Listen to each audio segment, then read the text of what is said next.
সারা বিশ্বে আপনি হয়তো ভগবান শিবকে সর্বদা তার বাহন নন্দীর পিঠে চড়ে থাকতে দেখেছেন, কিন্তু আপনি কি জানেন ভারতে এমন একটি মন্দির আছে যেখানে মহাদেব নন্দীর ওপর নয় বরং একটি বিশাল ব্যাঙের পিঠে বিরাজমান। শুধু তাই নয়, এখানে নন্দী বসে নেই, বরং তার আরাধ্য প্রভুকে দু চোখ ভরে দেখার জন্য দাঁড়িয়ে আছেন। বলা হয় এই ব্যাঙ মন্দিরে ভক্তি ভরে কিছু চাইলে তার মনের ইচ্ছা কখনো বিফলে যায় না। আর এই মন্দিরটি তৈরি করেছিলেন একজন রাজা। কিন্তু একজন রাজাকে কেন ব্যাঙের উপর মন্দির নির্মাণ করতে হয়েছিল? কাহিনীটি প্রায় ২০০ বছর পুরনো। উত্তরপ্রদেশের ওয়েল রাজবংশের সেই রাজ্যের রাজা বখতাওয়ার সিং ছিলেন অত্যন্ত প্রতাপশালী, কিন্তু প্রকৃতির সামনে তিনি সম্পূর্ণ অসহায় হয়ে পড়েছিলেন। তার রাজ্যে ভয়াবহ খরা নেমে এসেছিল, প্রজারা পানীয় জলের জন্য হাহাকার করছিল, আর অন্যদিকে রাজপ্রাসাদের অন্দরমহল ছিল নিঃসঙ্গ।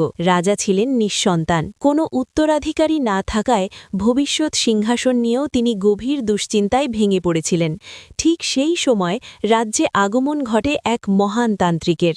তিনি রাজার সমস্ত দুঃখ কষ্ট মন দিয়ে শোনেন এবং এমন এক উপায়ের কথা বলেন যা শুনে সবাই অবাক হয়ে যায়। তান্ত্রিক বলেন, মহারাজ, এটি কোনো সাধারণ খরা নয়, আপনাকে মুন্ডুক তন্ত্রের আশ্রয় নিতে হবে।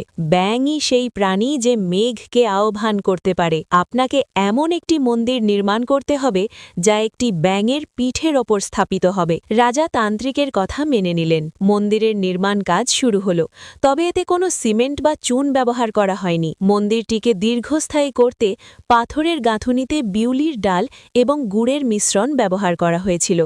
মাটি থেকে প্রায় ১০০ ফুট উঁচুতে একটি বিশাল পাথরের ব্যাঙের আকৃতি তৈরি করা হয়। সেই ব্যাঙের পিঠের ওপর গড়ে তোলা হয় এক রাজকীয় মন্দির। মন্দির নির্মাণের কাজ সম্পূর্ণ হয়। প্রাণ প্রতিষ্ঠার জন্য রাজা নিজেই নর্মদা নদী থেকে পবিত্র নর্মদেশ্বর শিবলিঙ্গ নিয়ে আসেন। এরপর যা ঘটেছিল সেটাই ছিল সকলের প্রতীক্ষার মুহূর্ত।